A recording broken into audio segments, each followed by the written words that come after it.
नमस्कार, आप देख रहे हैं भारत टॉप और मैं हूं आपके साथ किरण यादव। आपने देखा अरविंद केजरीवाल की गिरफ्तारी के बाद जो हंगामा है वो बढ़ता ही जा रहा है। कल रामलीला मैदान में भी वो लोग अभियान कर रहे हैं, तो बात करते हैं लोगों से कि उनकी क्या राय है। सर, अरविंद केजरीवाल जी की गिरफ्तारी पर आप क्या कहना चाहेंगे? देखो, कानून को अपना काम करना चाहिए। अरविंद केजरीवाल को कानून ने अपने शिकंजे में कसता है, अच्छी बात है, पर साथ के साथ ये भी उनको ध्यान करना चाहिए कानून को कि जिसके बल पर अरविंद केजरीवाल को अरेस्ट किया है, कानून के शिकंजे में कसा है, वो क्या है। एक नॉर्मल आदमी किसी पे आरोप लगाता है, सीटिंग मुख्यमंत्री पे, जनता के चुने हुए मुख्यमंत्री को आप नॉर्मल आदमी के बोलने पे अरेस्ट करते हो, और वो भी आदमी पहले 4-5 बार कुछ और बोल चुका है, और लास्ट में अपने परिवार को बचाने के लिए, अपने घपलों को बचाने के लिए, अपनी लूट को बचाने के लिए और बीजेपी को इलेक्ट्रिक बॉन्ड के थ्रू 50-60 करोड़ रुपए देने के बाद में, और वो बयानों से बदलता है। और आप किसकी बात? केजरीवाल पे आरोप लगाता है शरद रेड्डी के लिए। शरद रेड्डी ने बीजेपी को पैसा दिया और बयानों से बदल गया और उसका बेटा बाहर आ गया। ईडी ने उससे पीछा छोड़ दिया, ईडी का। अभी उसी का आप ध्यान रखो कि नवीन जिंदल जो कुरुक्षेत्र से बीजेपी के लिए चुनाव लड़ रहा है लोकसभा का, उसके चारों तरफ ईडी घूम रही थी और आज वो बरी है।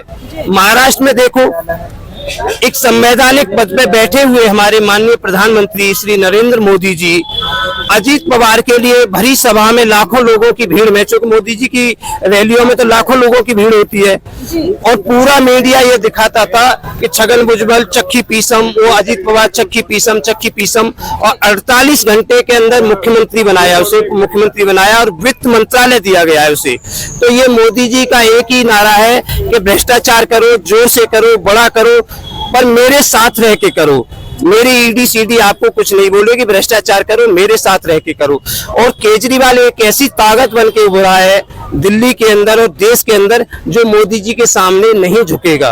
एक तरफ केजरीवाल जनता को दे रहा है और दूसरी तरफ मोदी जी भ्रष्टाचारियों को अपने साथ लेके, भ्रष्टाचारियों को संरक्षण देके जनता को लुटवा रहे हैं और अपनी पार्टी के भंडार को भर रहे हैं। सर, फिर ये शराब घोटाला क्या है जिसमें उन्हें फंसाया गया? देखो, शराब घोटाला हुआ है तो शराब घोटाला का पैसा उजागर होना चाहिए, कहाँ गया है। ईडी सीडी को सब कुछ मालूम है, पर पैसा क्यों नहीं ओपन हो रहा? वही शरद ज्योति जिसके ऊपर आरोप लगाया, जिसके आरोपों पे मोदी को, केजरीवाल को गिरफ्तार किया है, वही बोलता था कि मैंने केजरीवाल से कुछ नहीं किया। उसके बाद वो आरोप लगा रहा है तो उसके बेटे को रिहा कर दिया गया। आदर्श सोसाइटी घोटाला क्या हुआ, उसको राज्यसभा से भेज दिया मोदी जी ने। छगन भुजबल, और अभी एक है आपका अरविंदो फार्मा, बहुत सारी कंपनियों से पैसा लिया है मोदी जी ने। अभी एक महाराष्ट्र का भी नया मामला है प्रफुल्ल पटेल का, जिस प्रफुल्ल पटेल के ऊपर मोदी जी और मोदी जी की पार्टी लाखों करोड़ों का आरोप घोटाले के लगाती थी, और वही आज मोदी जी के साथ आ गए और वो चुनाव भी लड़ रहे हैं। तो सर, जनता क्यों मोदी जी के साथ? जनता मोदी जी को देखो, मोदी जी का एक ही नारा था, आप महिलाएं। मोदी जी का एक नारा था 2013-14 में, बहुत हुआ महिलाओं पे अत्याचार, अब की बार मोदी सरकार। और उस आरोप के जितने लोगों ने बीजेपी के 10 साल के शासन में महिलाओं के खिलाफ खड़े हुए, कोर्ट में खिलाफ हुए, बयानबाजी भाषण में खड़े हुए, उन लोगों को मोदी जी ने लोकसभा की टिकट दे दिए चुनाव लड़ने के लिए। आपके सामने एग्जाम्पल है, जो देश की बेटी, मोदी जी की बेटी यहाँ जंतर मंतर पर बैठी थी और उसके लिए कंगना रनावत क्या बोलती थी, उस कंगना रनावत को दे दिया टिकट। ऐसे कई लोग हैं जो बेटियों के खिलाफ बोलते थे। और बांसुरी सुराज है दिल्ली से, जो लोकसभा का चुनाव लड़ने जा रही है, जिसने जो देश को लूट के ले गए, बैंकों के लूट के ले गए, उनके साथ साठगांठ करी, चुनाव उनके वकालत की, बेटियों पे जो अत्याचार किया, उन बेटियों के खिलाफ केस लड़े, कोर्ट में खड़ी हुई बांसुरी सुराज।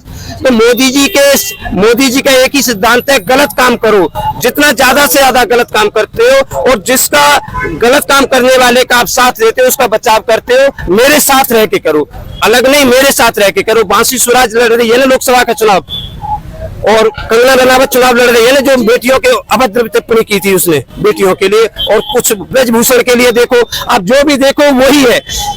प्रफुल्ल पटेल के लिए टिकट दे दिया लोकसभा का। तो मोदी जी का एक ही नारा है कि भ्रष्टाचार करो, मैं भ्रष्टाचारियों का संरक्षक हूं, मैं भ्रष्टाचारियों को संरक्षण दूंगा, प्रधानमंत्री रहते हुए संवैधानिक पद पर रहते हुए संरक्षण दूंगा। आज 90% बीजेपी में कांग्रेस से गए हुए भ्रष्टाचारी, बलात्कारी, लुटेरे, जिन लोगों पे मोदी जी ने आरोप लगाए, मोदी जी की पार्टी ने आरोप लगाए, एक 2013-14 में जो आरोप लगाए थे वो अलग थी, विपक्ष में थे मोदी जी। संवैधानिक पद पे बैठे हुए प्रधानमंत्री रहते हुए मोदी जी ने जिन लोगों पे आरोप लगाए, उन लोगों को मंत्री बनाया, मुख्यमंत्री बनाया, ईडी सीडी से, लोकसभा से, सबसे बचाया, उनको बड़े बड़े पदों से नवाजा गया है। तो मोदी जी का एक ही नारा है, गलत से गलत काम करो, भ्रष्टाचार करो, बड़ा करो, जोर से करो, पर मेरे साथ रह के करो, मेरे साथ रहोगे कुछ नहीं बिगड़ेगा, न ईडी आएगी न सीडी आएगी। तो केजरीवाल एक ऐसी ताकत बन के उभरा है देश के अंदर जो किसी के सामने झुकेगा नहीं, चाहे मोदी जी की ईडी घूमे, चाहे सीडी घूमे, कुछ भी घूमे, पर केजरीवाल झुकने वाला नहीं है। केजरीवाल मुख्यमंत्री। सर आप क्या कहेंगे इस पर कि जैसे लोगों का कहना है कि मोदी जी के पास वॉशिंग मशीन है, जो भी उनके पास जाता है उनके सारे जो भी गलत काम होते हैं सब धुल जाते हैं, सहमत हैं आप इससे? मैं नहीं सहमत। क्यों सर? जो लोग आए हैं विपक्ष से। देखो ऐसा है, उन्होंने कौन सी पार्टियों के साथ रह के किया था भ्रष्टाचार? जिन पार्टियों में रह के भ्रष्टाचार किया था ना, आज सब पे केस चल रहे हैं, किसी को क्लीन चिट नहीं मिली ना अभी तक। अब जहाँ बात ये कह रहे हैं केजरीवाल जी की, मैं समझ रहा हूँ मेरे राजनीतिक जीवन को जो मैं 44 साल से थोड़ा बहुत ट्रैक कर रहा हूँ, ऐसा निकृष्टतम राजनीति की मैंने मेरे जीवन में नहीं देखा, नहीं पढ़ा, उसके बारे में नहीं सुना। सबसे बड़ी बात देखिए, सबसे बड़ी बात ये है, बोल रहे हैं चौधरी साहब बोल रहे हैं कि आरोप लगे, दूसरी पार्टियों में रह के विपक्ष ने आरोप किया, केजरीवाल के ऊपर आरोप लगा हुआ है ना। एक नॉर्मल साधारण आदमी ने आरोप लगाया है, बिजनेसमैन ने आरोप लगाया है, जो पहले से ईडी के रडार पर है, पहले से ही जिसने देश को लूटा है, सरकारों को लूटा है, उस आदमी के कहने के आरोपों पे और केजरीवाल को गिरफ्तार किया है।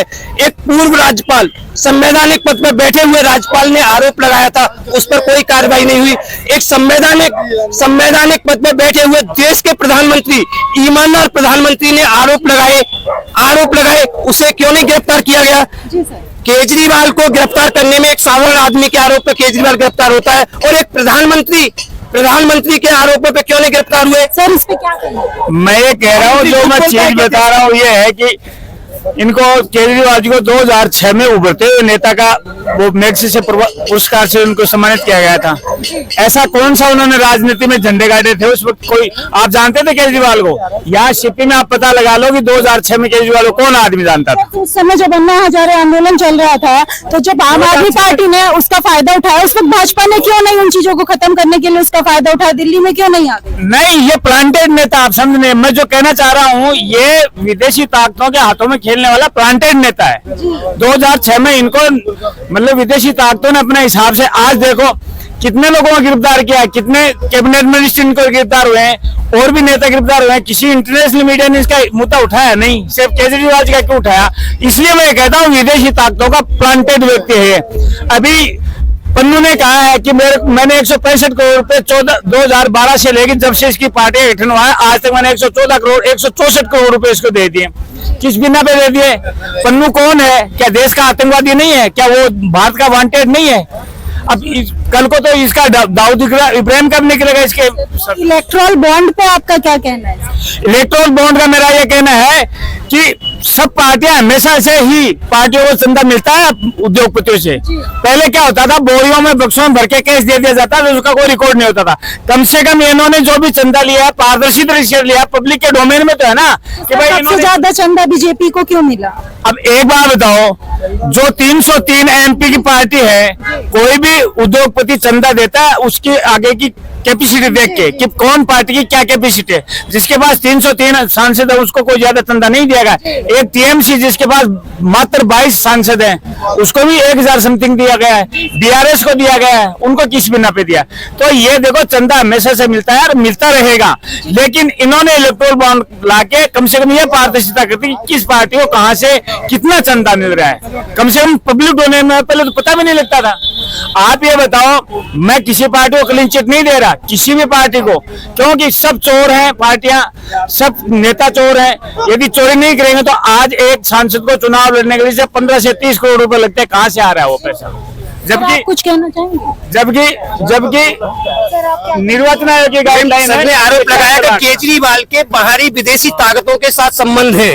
मोदी जी की पार्टी में जिन लोगों के ऊपर केस चले हुए हैं, जिनके ऊपर आतंकवादियों से हेरा फेरी के पैसे लिए हुए के केस चले हुए, आज मोदी जी की पार्टी में शामिल है। अभी यूपी से जिसके ऊपर आतंकवादियों के केस चला हुआ है और मुलजिम है, उसे बीजेपी ने अपनी पार्टी में शामिल किया है। यूपी से चुनाव लड़ेगा वो, तो सैकड़ों की संख्या में बीजेपी में आरोपी हैं जो आतंकवादियों के साथ फंडिंग में, ब्रजभूषण के ऊपर भी आतंकवादी लगा हुआ है। ऐसे सैकड़ों नेता हैं बीजेपी के अंदर जिनके ऊपर आरोप लगे हुए हैं। केजरीवाल का एक के साथ बताओ कोई संबंध सिद्ध हुआ हो, पर बीजेपी में तो संबंध सिद्ध हो चुके हैं आतंकवादियों के साथ, दाऊद के साथ, दूसरों के साथ बीजेपी में आतंकवादियों के साथ संबंध सिद्ध हो चुके हैं। वो भी लोग लोकसभा से सांसद का चुनाव लड़ रहे हैं, पर केजरीवाल के ऊपर कोई आरोप सिद्ध करके तो दिखाओ पहले। केजरीवाल एक ईमानदार नेता है, देश की जनता के लिए काम करने वाला, जनता के लिए पहले नेता लूटते थे और वो लूटने के बाद जनता को दे रहा है, मोदी जी को जनता से लूट के और जनता को लुटवा रहे। केजरीवाल जनता को दे रहा है। सर आप लोग